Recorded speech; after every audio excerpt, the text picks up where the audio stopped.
Hello everyone, welcome back. आते हैं concept पर। यह आपका नेक्स्ट क्वेश्चन है। तो आप सभी लोग, मैं उम्मीद कर रहा हूं कि आप सभी लोग एक नोटबुक बना रहे होंगे। एक अच्छा सा नोट बनाइए और सभी लोग, अगर आप जो जितने लोग बना रहे हैं वो हमारे पास मैसेज ज़रूर करें कि ओके सर मैं नोट बना रहा हूँ। चाहे आप कुछ भी ज़रूर लिख करके मैसेज करें, जो कि मुझे उम्मीद लगे कि हाँ, मतलब कि आप लोग नोट भी बना रहे हैं। और ये सभी जो है इम्पॉर्टेंट क्वेश्चन है, ये सभी बोर्ड पेपर के लिए ही है। और आप में आगे, और हाँ, धीरे धीरे क्वेश्चन का लेवल आगे की तरफ बढ़ता जाएगा, हार्ड होता जाएगा, कंसेप्टली समझ में आती भी रहेगी। चलिए हम आते हैं कंसेप्ट पर। यहाँ दे रखा हुआ है। और हाँ, जब भी आप न्यूमेरिकल लगाएं तो आप बिल्कुल आप जो है आसान भाषा में समझने का भी प्रयास करिएगा। और दूसरी बात, आप बिल्कुल आप अपने आप को स्वस्थ, मतलब दिमाग अपना शांति भावनाएं लेकर बैठे रहिए, अपना तब समझने की प्रयास करिए। तो यहाँ पर दे रखा हुआ है कि समांतर श्रेणी दे रखा है 3, 5, इसके बाद 27, इसके बाद 39 के का कौन सा पद 54वें पद से 32 अधिक होगा। तो चलिए हम पहले एग्जाम्पल लेकर आपको समझाते हैं कि ऐसा एक क्वेश्चन ये पूछ क्या रहा है, तब हम इस न्यूमेरिकल को लगाते हैं और ये हमारे लिए सब समझना भी आसान हो जाएगा। एक हमारे पास मान लीजिए क्रम दे रखा है 2, 4, 6, 8, मतलब 2 का मल्टीपल है 10, 12। तो मैं आपसे एक का बात कहना चाह रहा हूँ कि मान लीजिए ये एक श्रेणी है। अब इस श्रेणी में आप देख रहे हैं कि चौथा तर्ण आपका ये 8 है ना। तो अगर मैं बात करूं कि इसी क्वेश्चन हम इसी अनुसार से हम पूछ सकते हैं या बना सकते हैं कि कौन सा तर्ण चौथे तर्ण से 4 अधिक है। बात को समझिएगा। तो वही चीज यहां पूछ रहा है कि कौन सा, मतलब ये एक श्रेणी दे रखा हुआ है और कह रहा है कि कौन सा तर्ण, मतलब कौन सा जो तर्ण है वो 54वें पद से, यहाँ पर मान लीजिए मैंने मान लिया है चौथावें, मतलब चौथे पद से 4 अधिक है। तो कौन सा तर्ण है आप देख रहे होंगे 1, 2, 3, 4, 5, 6, यानी तर्ण जो 6 है वो आपका चौथे वाले तर्ण से 4 अधिक है, हाँ ना। तो एक बात मैं बता दूं, जो आप देख रहे हैं ये 4 अधिक है, तो उसी से हम अगर ऑप्शनल पेपर में पूछे, जैसे अगर मैं बात करूं मान लीजिए कॉम्पिटिटिव एग्जाम में पूछे, रेलवे में, एसएससी में, बैंक में, अगर आपको ये पूछता है तो आपको बस इतना ही समझना है कि चौथे तर्ण से, मतलब 8वें से 4 अधिक। यहाँ पर देखिएगा अंतर कितना है, अंतर कितना है, 2-2 का अंतर है, 2-2 का अंतर है। तो जो ये अधिक है, बात को समझिएगा, जो ये अधिक है उसी में हम क्या करेंगे, हम 2 से भाग दे देंगे। तो जैसे मान लीजिए यहाँ पर जो ये संख्या है 4, तो जो ये अधिक है 2-2 के रूप में, तो ये जो 4 कहाँ से आया है, इसमें के कुछ हिस्सा यहाँ पर है और कुछ हिस्सा यहाँ पर है। तो इसका मतलब ये हुआ कि 4 में हम 2 का, मतलब एक जो ये 2 जो है ना अंतर, ये 2 का हम इसमें भाग दे देंगे। तो इसका मतलब ये बात तय हो गया कि यही 2 आगे बढ़ा रहा है। तो यहाँ पर देखिए 4 है ही, तो 4 में 2 जोड़ देंगे तो क्या आ जाएगा 6। तो इसका मतलब चौथा तर्ण में हम 2 जोड़ देंगे तो हमारा 6वें तर्ण में ये आपका 12 मौजूद है, जो चौथे वाले तर्ण से 4 अधिक है। तो वही बात आपको यहाँ पकड़ना है। मेरी बात ध्यान से पकड़ने की कोशिश करिएगा। अगर हम इसको 60 आंसर में देना रहे, मतलब ये अगर मान लीजिए कोई कंपटीशन एग्जाम में पूछता है, रेलवे में पूछता है, तो कहीं भी पूछता है, अगर हम इसको 60 आंसर देना है तो हमको पता है ना कि जो अधिक जो आगे की तरफ कर रहा है ये यही संख्या कर रहा है। तो हम क्या करेंगे, 4 अंतर से हम इसमें भाग दे देंगे। बात को समझिएगा। जैसे हम इसमें 4 अंतर से भाग देंगे तो बहुत अच्छी क्वेश्चन है ये। अगर आप ये क्वेश्चन को अच्छे से समझ रहे होंगे तो आप बड़ी बड़ी क्वेश्चन को तोड़ सकते हैं। जैसे यहाँ पर दे रखा हुआ है कि 132 ही एक संख्या को आगे बढ़ा रहा है, तो कितना सार्वंतर यहाँ पर दे रखा है आप समझ पा रहे होंगे, 12। 12 कहाँ से आया है, 15 - में 30, मतलब ये यहाँ से 12 आ जाएगा। तो जैसे इसमें 12 से भाग देंगे तो आप देख रहेंगे कि 12 का नम 12 या फिर 12 का नम 12, यानी 54वें में अगर मैं 54 में अगर मैं 11 जोड़ दूंगा, कहाँ से ये 11 जोड़ दूंगा तो आपका हो जाएगा 5 और 6 65, और वही 65वें टर्न पर जो संख्या होगी वो 54वें वाले से 32 अधिक होगी, 132 अधिक होगी। तो हम तो ये उम्मीद रख रहे हैं कि ये बात आपको समझ में आ रही होगी, लेकिन अगर आपको नहीं समझ में आ रही होगी तो इसी वीडियो को थोड़ा सा पीछे करके देखें तो आपको समझ में आ जाएगा। तो हम एक काम करते हैं, हम इसी को हम जो है जो आपको बोर्ड पेपर में जैसे सॉल्व करना है उसको हम लगाते हैं। ठीक है, आते हैं कंसेप्ट पर। यहाँ पर जो ये श्रेणी दे रखा हुआ है 3 मतलब 3 15 27 39 10 तो आपको ये बात पता कि ये पहला टर्न है, ये दूसरा टर्न है, ये तीसरा टर्न है, ये आपका चौथा टर्न है, और इसी प्रकार का पूछ रहा है 54वें टर्न पर। 54वें टर्न पर तो आपको पता लगाना है कि 54वें टर्न पर कौन सी संख्या यहाँ पर मौजूद है। तो ये पता लगाने के बाद फिर क्या करेंगे, हम इसमें 132 इसमें हम जोड़ देंगे। तो जैसे 132 जोड़ देंगे तो फिर जो संख्या आएगी तब हमको ये पता लगाना है कि इस श्रेणी में ये कौन सी संख्या कौन सी टर्न पर ये मौजूद है, इसे हम n मान लेंगे और यही n हमारा क्या हो जाएगा, आंसर हो जाएगा। हम उम्मीद रख रहे हैं आप ये क्वेश्चन समझ में आ गया होगा। तो चलिए हम इसे सॉल्व करते हैं। तो सबसे पहले हम क्या करेंगे, हमको ये पता लगाना है कि 54वें टर्न पर कौन सी संख्या आ रही है। तो चलिए हम देखते हैं। तो इसका मतलब ये हुआ कि यहाँ पर जो हमारा 54वें टर्न पर कौन सी संख्या दे रखी है, तो यहाँ पर जो फार्मूला होता है Tn इक्वल टू में a प्लस में n माइनस में 1 इंटू में d। तो यहाँ पर मान लेते हैं हम 54वें टर्न का हमको निकालना है, तो T54 निकालना है। तो यहाँ हो जाएगा a का मान आपको पता है कि 3 दे रखा है, प्लस में n का मान मतलब यहाँ पर 54 यहाँ पर टर्न दे रखा है माइनस में 1 इंटू में d मतलब क्या 15 में से आप 3 घटा देंगे। d मैं आपको बार बार कहता हूँ वही इसका समय सारवंतर कहलाता है। d इक्वल टू हो जाएगा 15 माइनस में 3 इक्वल टू में 12, जो हम इसे भी जस्ट पहले बताए हैं। तो यहाँ पर क्या करेंगे, 12 का गुणा कर देंगे। मैं उम्मीद करता हूँ आपको ये बात समझ में आ गई होगी। हम आते हैं कंसेप्ट पर। तो यहाँ देख रहे हैं कि क्या कह रहा है, 3 प्लस में इसको आप घटा देंगे तो आपका हो जाएगा ये 53 गुणे में हो जाएगा आपका ये 12। तो फिर 53 में 12 का गुणा करेंगे, फिर इसमें 3 जोड़ देंगे तो आपका यहाँ से 54वें टर्न का मतलब यहाँ पर निकल जाएगा कि कितना टर्न यहाँ पर मौजूद है। तो चलिए हम यहाँ पर देखते हैं 53 में यहाँ पर 12 का गुणा कर देंगे तो ये हो जाएगा 6 और ये हो जाएगा 10, ये हो जाएगा 3, ये हो जाएगा 5, ये हो जाएगा 6, ये हो जाएगा 3, ये हो जाएगा आपका 6। तो कहीं ना कहीं आपको समझ में आ रही होगी कि यहाँ पर कमान दे रखा है कि 6 3 6 फिर धन में 3, इनको जोड़ देने के बाद आ जाएगा 6 3 9। तो इस श्रेणी में 54वें स्थान पर आपका नंबर मिल जाएगा 6 3 9। अगर मुझे कहीं गुणा में चाहे कुछ में अगर गलती होती है तो मैं इसके लिए मैं माफ़ी चाहता हूँ। मैं थोड़ा मुझे जल्दी में रहना है, मुझे कॉलेज भी जाना रहता है, इसको कोई बड़ी बात नहीं है, फिर भी आप कर सकते हैं। तो चलिए ठीक है, मैं अब देखता हूँ। तो यहाँ पर आप इसे गुणा करेंगे, फिर से देख लेता हूँ 6, फिर यहाँ पर हो जाएगा 5 ना 10, फिर यहाँ पर हो जाएगा 3, अब यहाँ हो जाएगा 5 6 5, ठीक है। या फिर हम जोड़ देता हूँ, इतना 39 आ जाता है, बहुत बढ़िया। तो फिर हमको ये पता लगाना है कि कौन सा अधिक है, वो संख्या लाना है। तो इसका मतलब ये हुआ कि आप ये जोड़ेंगे यहाँ पर, ये तो यहाँ पर जोड़ेंगे, यहाँ पर दे रखा हुआ है 1 3 2 जोड़ेंगे तो यहाँ पर देखिएगा 9 में 2 जोड़ेंगे तो आपका हो जाएगा 1 हासिल बचेगा, तो यहाँ पर हो जाएगा आपका ये 7, यहाँ पर जाएगा आपका ये 7। यानी वो संख्या हमको पता लगाना है कि श्रेणी में 771 किस नंबर पर है। हमको ये पता लगाना है कि इस श्रेणी में मतलब अगर हम एक नया श्रेणी लिखें, अगर हम एक नया श्रेणी लिखें कि 3 15 इसके बाद 27 इसके बाद 39 तो एक संख्या है श्रेणी में 771, एक चौथे नंबर पर टर्न पर मौजूद है Tn, हमको जांच करना है। तो चलिए, तो हमको पता लगाना है, यानी फार्मूला फिर वही आ जाएगा। तो यहाँ पर जाएगा Tn इक्वल टू में, उम्मीद रख रहा हूँ आप ये बात समझ पा रहे होंगे। तो Tn इक्वल टू में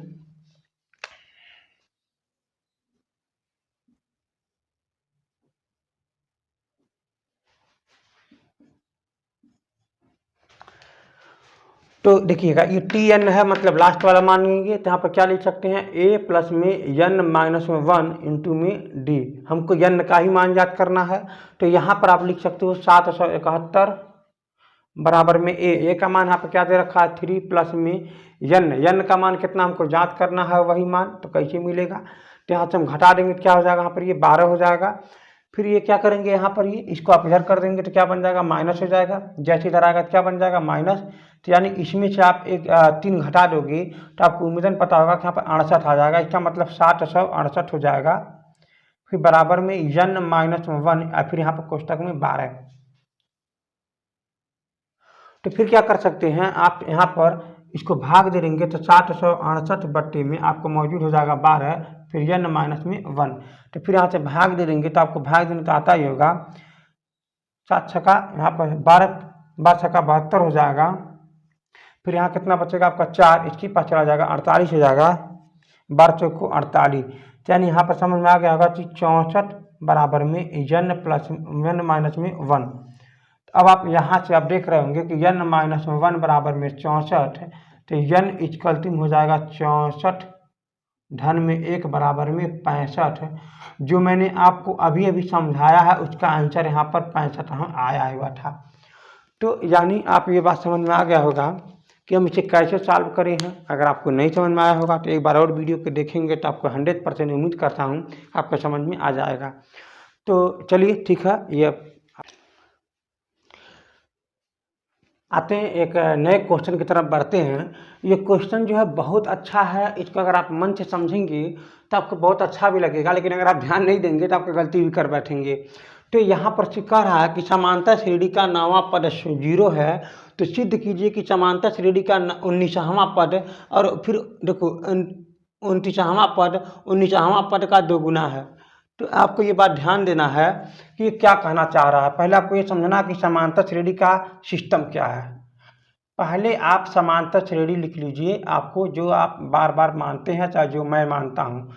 समांतर श्रेणी क्या होता है, प्रथम पद ए हो गया, इसके बाद फिर क्या हो जाता है, ए प्लस में डी हो जाता है, फिर इसके बाद क्या होता है, ए प्लस में 2d हो जाता है। उसी प्रकार डॉट डॉट ये आगे बढ़ता चला जाता है। तो अगर मैं बात करूँ, ये आपका पहला पद है, दूसरा पद है, तीसरा पद है, तो उसी प्रकार ये कह रहा है कि 9वां पद 0 है, अर्थात 9वां पद 0 है। तो 9वां पद में क्या सिस्टम आ जाएगा, इसी में मान लीजिए आपका 9वां पद आपका हो जाएगा a प्लस में 8 9 सॉरी, अगर आप 9वां पद देखेंगे तो क्या मिल जाएगा, a प्लस में 8d, यहाँ पर 9वां पद है, ये आपका 9वां तर्ण है। अरे हाँ या ना। तो इसी प्रकार यहाँ पर कह रहा है, दिया है, क्या दिया है कि a9 = 0। तो a9 की जगह पर क्या लिख सकते हैं, जरा मुझे बताइए, a प्लस में 8d = 0।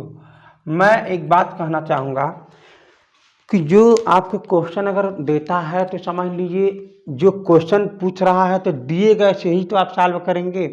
तो यहाँ पर सिर्फ इतना ही दे रखा है कि 9वां पद 0 है, फिर बाकी अब कह रहा है सिद्ध करिए, और कुछ तो दिया नहीं है।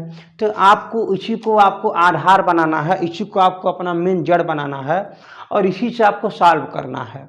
तो और कुछ यहाँ पर नहीं दिया है, आपको इसी से सॉल्व करना है। तो हमने क्या किया है, यहाँ पर 9वां पद 0 का रखा है, तो 9वां पद के बारे में एनालाइज किया है कि 9वां पद यही है। 9 की जगह पर क्या लिख सकते हैं, a प्लस में 8d। भाई आपको तो पता है ना कि यहाँ पर मैंने बहुत बारीकी से समझाया है, 2-3 बार मैंने समझा चुका है।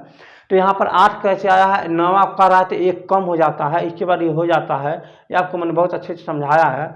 तो यहाँ से आप प्रथम पद निकाल सकते हैं। क्या निकाल सकते हैं, प्रथम पद। जैसे प्रथम पद निकालेंगे तो a बराबर क्या हो जाएगा, ये वाला पद इधर चला जाएगा, तो इसका बोलेंगे माइनस में 8 में d। अरे हाँ या ना। तो प्रथम पद तो निकल गया। तो अब क्या करेंगे, और आपको पता है कि इसमें क्या क्या छिपा हुआ है, पहले आपको ये बताना है।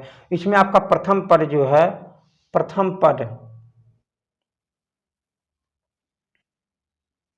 a है, सार्व अंतर जो है d है। तो इन्हीं सब के तो सहारे हमको सॉल्व करना है। तो यहाँ पर देखिए क्या कहा है कि 29वां पद, चलिए मैं देखता हूँ कंसेप्ट नंबर 1 में दिया क्या है कि 29वां पद। तो 29वां पद में क्या हो जाता है, मतलब इसे क्या बोलेंगे, a29 बोलेंगे, हाँ ना। तो a29 को हम क्या लिख सकते हैं, a प्लस में 28 में d। अब आप ध्यान रहे होगा आपको कि इसकी जगह पर हम क्या लिख सकते हैं, एक जगह पर माइनस में 8d। तो यहाँ पर हम क्या लिख देंगे, a29वां बराबर में माइनस में 8d फिर प्लस में b28d। तो जब इसको सॉल्व करेंगे तो यहाँ पर देखिए प्लस में 28 है, यहाँ पर माइनस में 8 है, तो जब ये घट जाएगा तो प्लस में क्या बन जाएगा 20d बच जाएगा। तो इसी को हम बोलेंगे क्या A29 बोलेंगे। अरे हाँ या ना, आपको उम्मीदन के साथ ये समझ में आ रहा होगा। तो इसको हम A29 बोल सकते हैं, पक्का ना। इसको क्या बोलेंगे A29। फिर देखेंगे अगला कंसेप्ट में क्या दे रखा है 19वां पद। तो 19वां पद में क्या है, 19वां पद में क्या दे रखा है। तो इसका मतलब ये हुआ कि आप बोलेंगे A19 बराबर में A प्लस में 18 में D। तो फिर एक जगह पर यहाँ पर क्या रख देंगे, तो आप यहाँ फिर लिखेंगे A19, यहाँ पर आप लिख सकते हैं माइनस में 8d प्लस में 18d। अरे हाँ या ना। तो यहाँ से फिर क्या करेंगे, इसको हम घटा देंगे तो कहीं ना कहीं आ जाएगा A19 बराबर में घट जाने के बाद आपके पास आ जाएगा 10d। बात तो सही हो गया ना। यहाँ पर क्या आ जाएगा 10d। तो हम ये सोच रहे हैं कि 20d यहाँ पर है और 10d यहाँ पर है, तो दोनों पक्षों में 2 का गुणा कर देते हैं हम यहाँ पर। और जैसे ही 2 का गुणा करेंगे तो 2A19 आ जाएगा और फिर बराबर में यहाँ हो जाएगा आपका ये 20d। तो इसको आप मान लीजिए समीकरण नंबर 2, इसको मान लीजिए समीकरण नंबर 1। तो फिर समीकरण नंबर 1 में वह समीकरण नंबर 2 से, तो इसका मतलब ये 20d यहाँ बराबर इतना और 20d बराबर इतना। तो आप ध्यान में इसको हम साफ लिख दें, यहाँ पर हो जाएगा 2A19। यही आपसे कहना चाह रहा हूँ कि आपको ये पता है कि जब ये दोनों बराबर है तो ये भी दोनों क्या हो जाएंगे, आपस में बराबर हो जाएंगे। तो हम इसी बात को हम कह सकते हैं कि यहाँ पर हम लिख सकते हैं कि A29 बराबर में 2 गुणे में A19। अब देखिए आपके पास ये सिद्ध हो चुका है। तो यही बात क्वेश्चन में कह रहा है कि सिद्ध कीजिए कि 19वां पद जो है 19वां पद का 2 गुना है। यानी इसमें अगर आप का की जगह पर आप गुणा कर देंगे तो 2 गुणे में 19 बराबर में क्या हो जाएगा 29वां, और ये यहाँ पर कह रखा है। तो उम्मीद रख रहे हैं आपको ये कंसेप्ट समझ में आ गया होगा। ये आपके बोर्ड पेपर के लिए काफ़ी मतलब ये आपका इम्पॉर्टेंट है। अगर आप नोट बना रहे होंगे तो आप इस पर जो है इम्पॉर्टेंट चिन्ह लगा करके उसको आप रख सकते हैं, जो बोर्ड पेपर के लिए तैयार कर सकते हैं। ठीक है, हम अगले कंसेप्ट पर आते हैं।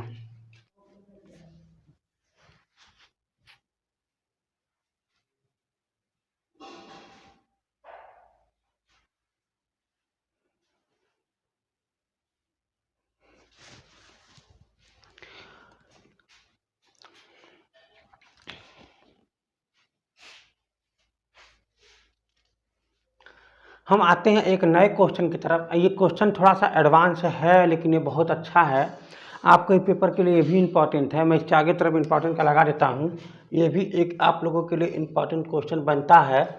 यहाँ पर ये कह रहा है कि 207 को ऐसे 3 भागों में विभाजित कीजिए जो वे क्या है समांतर श्रेणी में है। ये तो पक्का है कि वो समांतर श्रेणी में हो, तो इसको ऐसा विभाजित करना है।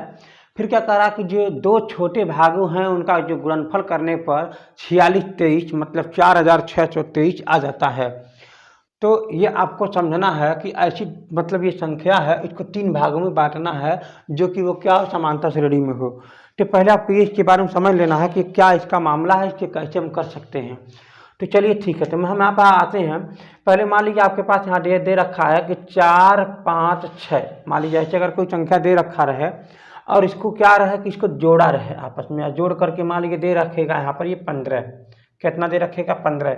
और ये कहे कि 15 को 3 भागों में ऐसे बांटिए जो श्रेणी में हो, समांतर श्रेणी में हो, और इनका जो छोटा जो संख्या है आपस में गुणा करने पर आपके पास ये 20 आ जाए।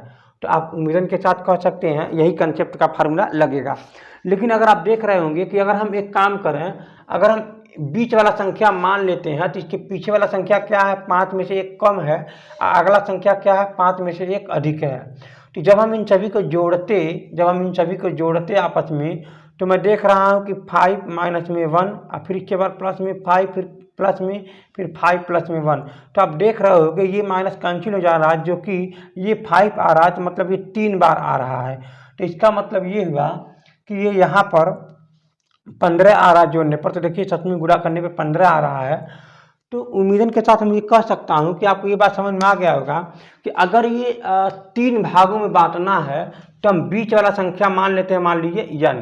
बीच वाला संख्या क्या मान लेते हैं n, जैसे कि यहाँ पर ये 5 मैंने माना है, तो इसके पीछे वाला जो संख्या हो जाएगा n माइनस में d, उसे घटा देंगे और फिर अगला जो संख्या हो जाएगा n प्लस में d। हाँ ना, हाँ आपको ये बात समझ में आ गई होगी। और इन सभी अगर हम मान लेते हैं तो ये इन सभी का अगर योगफल किया जाए तो ये आ जाएगा आपका ये 207। ये तो बात हम उम्मीद रख रहे हैं समझ में आ गया होगा।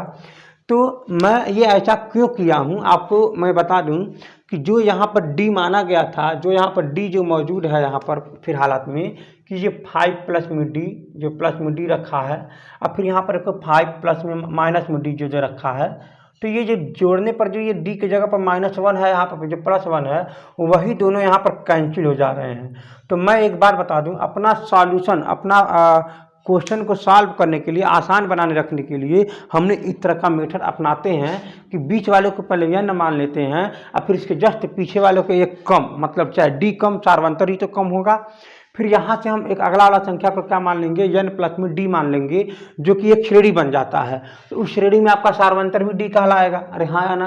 तो इसको सभी को जोड़ने पर आपका ये जो मान जो दे रखा हुआ है वो इसी के बराबर यहाँ पर ये हो जाएगा।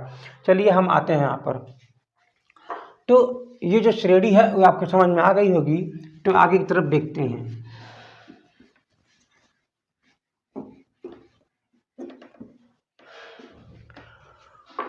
चलिए समझने का प्रयास करते हैं। तो यहाँ पर जो दे रखा हुआ है कि जो उनका श्रेणी है जोड़ते हैं n माइनस में d, फिर प्लस में n, फिर प्लस में n, फिर प्लस में d इज इक्वल टू में 207। तो यहाँ पर देखिए प्लस में d है, माइनस में d कैंसिल हो जाएगा, एक n यहाँ है, 2 n यहाँ, 3 n यहाँ, मतलब एक n, तो क्या बन जाएगा 3n बन जाएगा, इज इक्वल टू में आपका हो जाएगा 200 में 7। तो अब क्या करेंगे, इनको हम n का मान निकालेंगे यहाँ से। तो 207 में हम क्या करेंगे, 3 से भाग दे देंगे, 3 छक्का 18, फिर 3 9 27, यानी n की मान जो हो जाएंगे आपका ये 69 आ जाएगा। ये तो बात तो पक्का हो गई। यानी जब हम यहाँ पे जो 3 संख्या जो मान रखा था, 3 संख्या अलग अलग जगहों पर, तो जो 69 जो है आपका बीच वाला संख्या है, परंतु हमको ये नहीं पता कि मैं इसमें से कितना घटा दूं कि पीछे वाला संख्या पता चल जाए, और मैं इसमें उसी संख्या कितना मैं जोड़ दूं कि अगला संख्या पता चल जाए। इसका मतलब हमको अभी d का जो मान है अभी हमको क्या करना है, पता लगाना है। मेरी बात को समझने का पता करिएगा, अभी हमको पता लगाना है। तो अब ये पता लगाने के लिए अभी देखिएगा जो ये मान जो दे रखा है इस पर हम लोगों को जितना कुछ करना था हम लोग कर लिए। अब हम लोग क्या करेंगे, अब आगे की तरफ का क्या करा है कि दो छोटे भागों का जो गुणनफल है वो 46 23 है। तो इनमें से दोनों छोटा कौन, दो भाग छोटा है बताइए। इसमें दो छोटा कौन हो सकता है, सबसे बड़ा तो ये है, एक छोटा ये भी, एक छोटा ये भी। इन दोनों का आपस में जब हम गुणा कर देंगे तो उसके बराबर ये आ जाएगा। लेकिन अगर आपसे यहाँ पर क्वेश्चन ये भी कर सकता था कि एक सबसे छोटा एक सबसे बड़ा, जो सबसे छोटा एक सबसे बड़ा उन आपस में गुणा कर देते तो हमारा वो आ जाता। लेकिन यहाँ पर क्या कर रहा है, दो छोटा कह रहा है, तो हम क्या करेंगे, दोनों में छोटा को ले लेंगे। इसका मतलब ये हुआ कि हमारा दो छोटा कौन कौन से हैं, एक हमारे पास n माइनस में d है, और इसके बाद इससे छोटा कौन, बड़ा कौन है, यहाँ पर हमारे पास एक n है। इनका जब हम आपस में गुणा करेंगे तो यहाँ पर क्या दे रखा है 46 23। तो उम्मीद कर रहा हूँ आपको ये बात समझ में आ गया होगा। तो जैसे मैं इसमें गुणा करूँगा तो ये आपका हो जाएगा n का स्क्वायर, फिर माइनस में d इज डी एन। लेकिन आप एक काम करिए, n का मान न रखिए, मामला फंस जाएगा। तो आप n का मान यहाँ रख लीजिए। तो यहाँ n का मान रखेंगे तो क्या रखेंगे, 69 रखेंगे। अरे हाँ या ना। तो आप देखेंगे n माइनस में d, यहाँ पर रख देंगे आप 69 बराबर में 46 में 23। तो जब 69 को इधर के ले जाएंगे तो हो जाएगा n माइनस में d इज इक्वल टू में आपका हो जाएगा 46 23 बट्टे में आपका हो जाएगा ये 69। तो आप इसको भाग देंगे, भाग देने के बाद d देखेंगे यहाँ पर माइनस आ रहा है, इसको आप इधर कर दीजिएगा, और यहाँ पे आप 69 रखेंगे, सॉरी यहाँ पर क्या रखेंगे आप 69 रखेंगे, और फिर इसको आप सॉल्व करेंगे।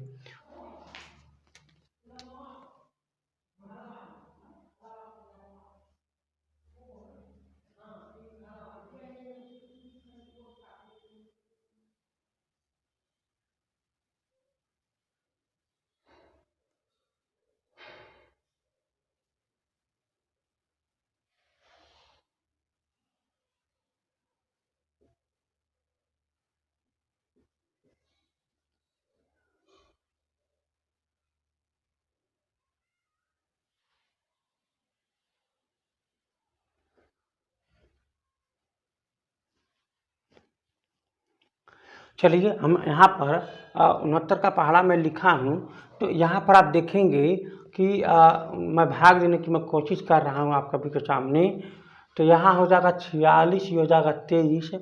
तो जैसे कि हम यहाँ पर पहाड़ा देंगे, यहाँ भाग देंगे, कितना हो जाएगा, ये ज़्यादा बार हो जा रहा है ये वाला, 1 2 3 4 5 6 हो जाएगा। इसका मतलब यहाँ हो जाएगा 6 बार में। तो यहाँ पर कितना आ जाएगा, देख रहे होंगे 414 आ जा रहा है। तो यानी 12 में से 4 जाएगा तो 8, यहाँ बचा 5, 5 में से 1 जाएगा तो 4, यहाँ आप उतार देंगे, फिर आप 2 सॉरी 3 उतारेगा ना। तो फिर आप देख रहे हैं कि अगला संख्या जो है 1 2 3 4 5 6 7, यानी ये वाला 7वां टर्न है। तो ये आपका 67 हो जाएगा। तो यानी ये अब आपका कट जाएगा। तो कहीं ना कहीं आपको ये बात समझ में आ ही गया होगा। जब हम इसे काट देंगे तो आपका ये आपका 67 आ जाएगा। तो अब 67 के डी का मान प्लस मारेंगे, मतलब देखिए 69 माइनस में डी बराबर में 67 है, इसको आप उधर करके प्लस बना देंगे। तो 69 माइनस में 67 इज इक्वल टू में डी। तो डी का मान जो आ जाएगा आपके पास ये 2 आ जाएगा। मैं उम्मीद के साथ कह सकता हूँ कि आप यहाँ से डी का जो मान है आप यहाँ से 2 निकाल सकते हैं। तो अब फिर क्या करेंगे, यहाँ पर हम 2 का मान रख देंगे। तो अब देखिए यहाँ पर कंसेप्टली क्या कहता है कि हमने जो संख्या जो मान रखा था कि यहाँ पर जो है यन का मान कितना आया है, 69 आया है। तो 69 में से 2 घटा देंगे तो आपका कितना हो जाएगा, आपका ये 67 आ जाएगा। अब फिर यहाँ पर 69 में आप 2 जोड़ देंगे, 69 में आप 2 जोड़ देंगे तो आपका ये 71 हो जाएगा। तो हो ना हो आपको ये बात समझ में आ गई होगी कि जो ऐसे जो 3 जो समीकरण जो यहाँ पर विभाजित किया गया है जो समांतर श्रेणी में है, तो वो आपका हो जाएगा 67, 69 और फिर यहाँ हो जाएगा आपका 71। ये हमारा आंसर है।